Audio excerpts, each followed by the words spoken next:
সুপ্রিয় দর্শক, আজকে একটা অমানুষকে মানুষ করার জন্য চলে আসছি।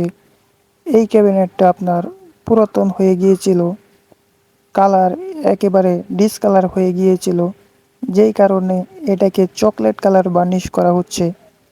এটাকে যদি চকলেট কালার বার্নিশ করা না হয় তাহলে এটা দেখতে ভালো লাগবে না, কারণ এই ক্যাবিনেটটার মধ্যে অনেক স্পট ভরে গিয়েছিল। অনেক স্পট থাকার কারণে অরিজিনাল কাঠের কালার কখনোই আসবে না, যেই কারণে এটার মধ্যে চকলেট কালার বার্নিশ করা হচ্ছে। চকলেট কালার বার্নিশ করা হলে একেবারে নতুনের মতো দেখা যাবে, যেটাকে অনেকে ওটুবি কালার বলে। এই ক্যাবিনেটটার পুরাতন কালারটা দেখলে আপনারা বুঝতে পারতেন কতটা খারাপ অবস্থায় ছিল। আসলে ওই ভিডিওটা আমার করা হয়নি। কাজ করতে করতে হঠাৎ করে মনে হলো একটা ভিডিও করি, যেই কারণে পরবর্তীতে এই ভিডিওটা করা।